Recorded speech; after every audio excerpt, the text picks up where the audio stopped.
गोवा में बीजेपी और एमजीपी में खिंच गई तलवार। क्या एमजीपी को खत्म करने का है बीजेपी का प्लान? प्रमोद सावंत के बयान के बाद मचा सियासी तूफान। गोवा की राजनीति से साफ होने वाली है एमजीपी।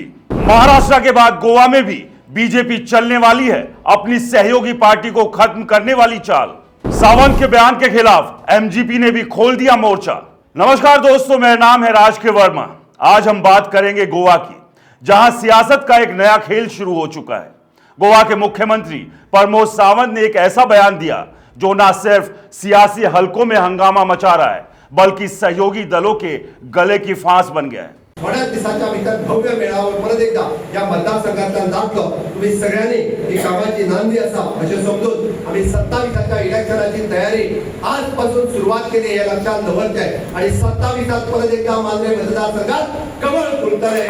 प्रमोद सावंत ने कहा कि मांद्रे विधानसभा से जहां महाराष्ट्रवादी गोमंतक पार्टी यानी कि एमजीपी के विधायक जीत आरोलकर का कब्जा है, बीजेपी अपना उम्मीदवार उतारेगी। अब सवाल उठता है, क्या सावंत अपने करीबी माने जाने वाले जीत आरोलकर को बीजेपी का पटका पहनाकर मैदान में उतारने की तैयारी कर रहे हैं? और अगर हां, तो क्या बीजेपी का गोवा में एमजीपी को खत्म करने का नया प्लान है? तो चलिए तथ्यों, बयान और आंकड़ों के साथ इस पूरी कहानी को खोलते हैं। सबसे पहले बात करते हैं उस बयान की जिसने गोवा की शांत पड़ी राजनीतिक लहरों में तूफान लाने का काम किया। 17 मार्च 2025 को पंजिम में प्रमोद सावंत ने जो कहा वो कोई छोटी मोटी बात नहीं थी। उन्होंने साफ कहा, मांद्रे से बीजेपी 2027 के विधानसभा चुनाव में अपना उम्मीदवार उतारेगी। अब मांद्रे कोई आम सीट नहीं है, ये वो सीट है जहां से एमजीपी के जीत आरोलकर 2022 में विधायक बने थे। एमजीपी जो बीजेपी की सहयोगी है, आज भी गोवा की सियासत में अपनी जड़ें बचाए हुए है। लेकिन सावंत का यह बयान सुनते ही सियासी गलियारों में शोर मच गया। एक्स पर एक यूजर ने लिखा, सावंत का यह बयान एमजीपी के लिए खतरे की घंटी है। बीजेपी अब गोवा में सहयोगियों को भी नहीं छोड़ेगी। अब सवाल यह, क्या सावंत का इशारा जीत आरोलकर को बीजेपी में लाने का है? सूत्रों की माने तो आरोलकर और सावंत के बीच नजदीकी कोई छिपी बात नहीं है। 2022 में जब बीजेपी को गोवा में 20 सीटें मिली और बहुमत के लिए 21 चाहिए थी, तब एमजीपी के 2 विधायकों, जिसमें जीत आरोलकर भी शामिल थे, ने बीजेपी को समर्थन दिया। सावंत की सरकार बनी और एमजीपी को सत्ता में हिस्सेदारी भी मिली।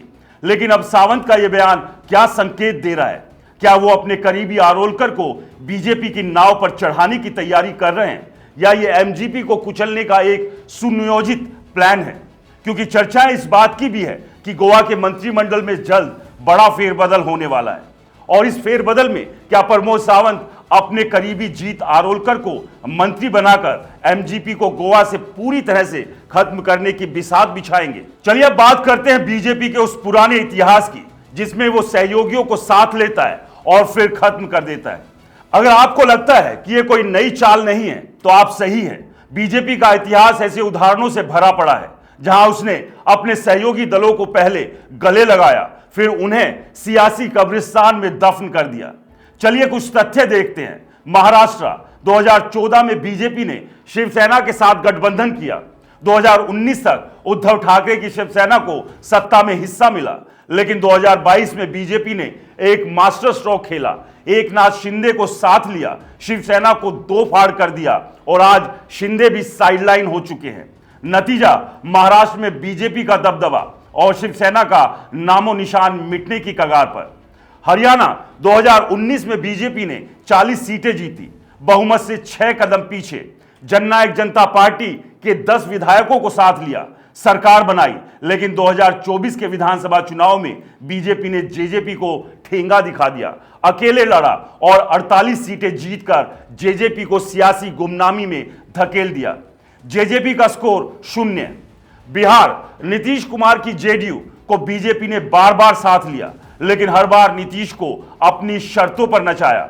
आज जेडीयू की हालत ऐसी है कि बीजेपी की बैसाखी के बिना सांस भी नहीं ले सकती। तो क्या गोवा में भी यही खेल चल रहा है? 2022 में बीजेपी ने एमजीपी के 2 विधायकों और 3 निर्दलियों के समर्थन के साथ सरकार बनाई। अब जब सत्ता मजबूत हो गई, तो क्या सावंत एमजीपी को किनारे लगाने की तैयारी कर रहे हैं?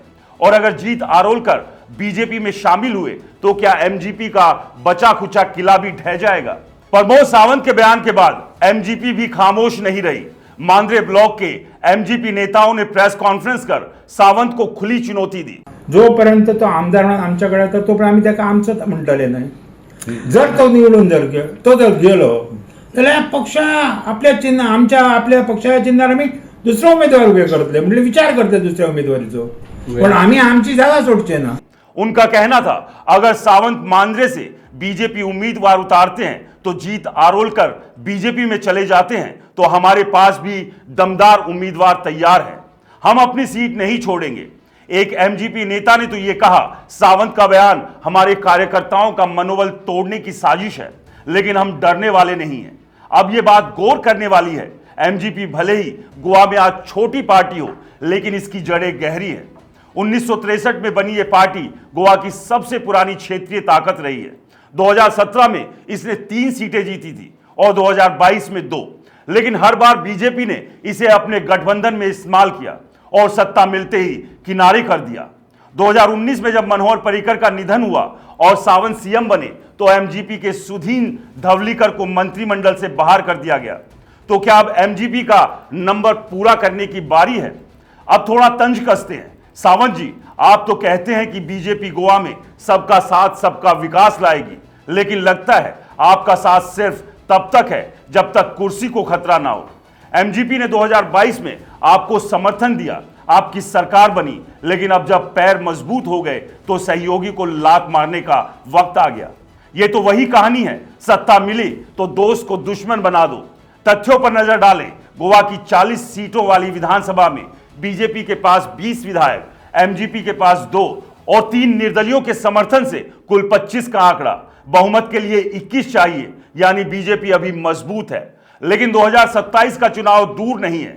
अगर प्रमोद सावंत मांद्रे से जीत आरोलकर को बीजेपी में लाते हैं तो एमजीपी कमजोर होगी, और अगर एमजीपी टूट गई तो बीजेपी को गोवा में कोई क्षेत्रीय चुनौती नहीं बचेगी। ये वही रणनीति है जो महाराष्ट्र, हरियाणा में काम कर चुकी है। अब सवाल यह है कि यह विवाद आगे क्या रंग लाएगा। 3 संभावनाएं हैं। पहली, आरोलकर का बीजेपी में जाना।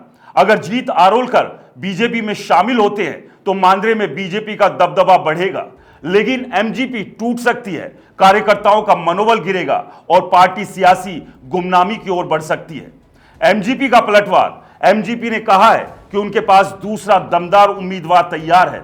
अगर वो सच में ऐसा चेहरा लाए जो प्रमोद सावंत के प्लान को चकनाचूर कर दे तो बीजेपी को मुंह की खानी पड़ सकती है। तीसरा, सियासी समझौता। यह भी हो सकता है कि प्रमोद सावंत का बयान सिर्फ दबाव की रणनीति हो, एमजीपी को डराकर बीजेपी ज्यादा सियासी फायदा लेना चाहती हो और अंत में कोई ऐसा समझौता हो जाए। लेकिन हकीकत यह है कि गोवा की सियासत में बीजेपी का प्लान साफ दिख रहा है। सहयोगी को पहले इस्तेमाल करो, फिर खत्म करो। सवाल आपसे है प्रमोद सावंत जी, अगर जीत आरोलकर आपके करीबी है तो क्या आप उन्हें बीजेपी में लाकर एमजीपी को कुचलने की तैयारी कर रहे हैं? और अगर ऐसा है तो गोवा की जनता यह खेल कब तक बर्दाश्त करेगी? तो दोस्तों, यह है गोवा का सियासी खेल। प्रमोद सावंत का बयान सिर्फ एक बयान नहीं बल्कि एक राजनीतिक चाल है जो एमजीपी को खत्म करने की ओर इशारा कर रही है। तथ्य बताते हैं कि बीजेपी ने पहले भी ऐसा किया है और अब गोवा में वही कहानी दोहराई जा रही है। एमजीपी की चुनौती कितनी कारगर होगी यह वक्त बताएगा, लेकिन एक बात साफ है, सत्ता का नशा ऐसा है कि दोस्त और दुश्मन में फर्क मिट जाता है। नमस्कार।